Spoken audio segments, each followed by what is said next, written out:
Magandang araw sa inyo mga kampe. Today, magse-celebrate tayo ng birthday ng wife ko sa Avia campsite sa Tanay Rizal. Mag-glamping, magfo-food trip, maliligo sa napakalamig na ilog. So tara.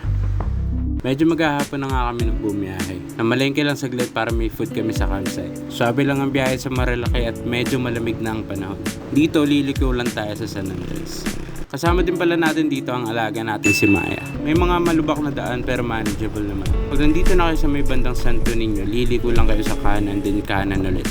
Maganda dito is di na kayo tatawid ng ilog, kaya safe ang mga sasakyan nyo. Nakarating na nga tayo, maluwag ang parking, mapakotse man o motor. Meron din palang tindahan dito sa registration area. Available ang wifi for 100 pesos if need nyo din kumanig dahil walang phone signal dito.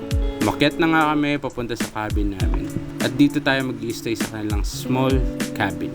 Halos kompleto na lahat dito sa cabin at nakaka-relax din ng view.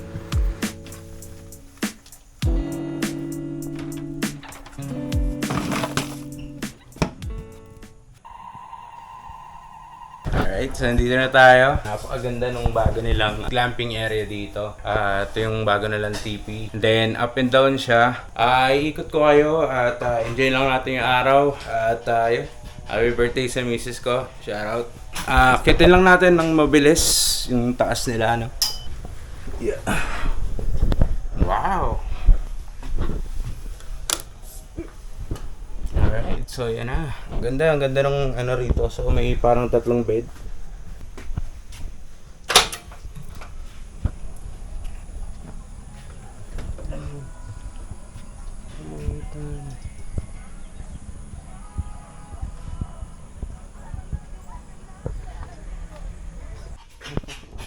After ito. Tara. Iyan, ayan. Dahil magagabi na, nag-prepare na kami ng hapunan.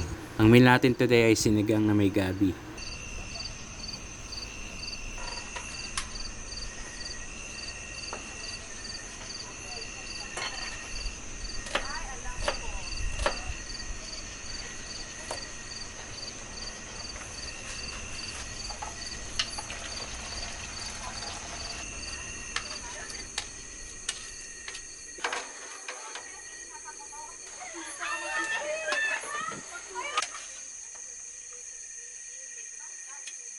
Lakas makayaman ang table dito sa cabin dahil naka-glass. Saktong-sakto sa malamig na panahon ang mainit at malapot na sinigang.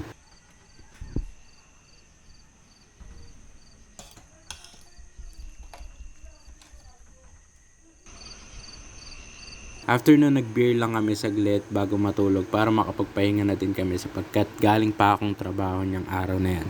Naglaro lang saglit, pampaantok, tapos natulog na din.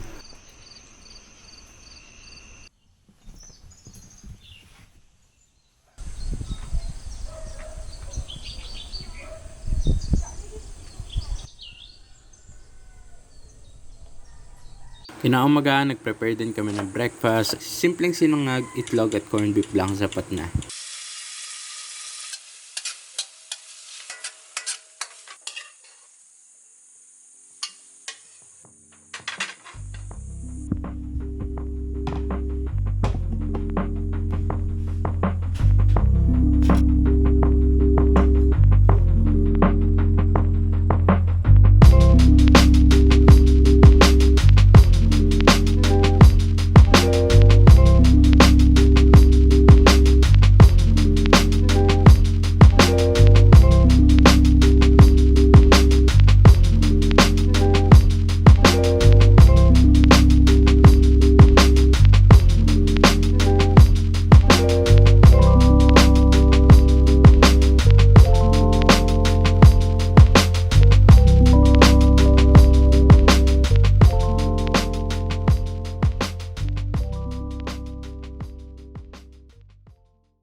After nun, pumunta din kami sa ilog para makapagtampisaw man lang.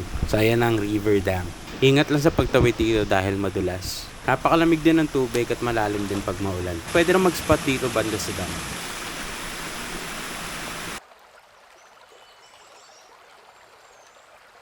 After namin maligo, nag-impahe na rin kami ng gamit at magpe-prepare na rin para sa Pasko. Sobrang na-enjoy namin ang pagstay sa VS campsite. We'll definitely gonna go back. Maraming salamat ulit sa pagsama sa glamping trip namin at hanggang sa muli, camp out. Peace!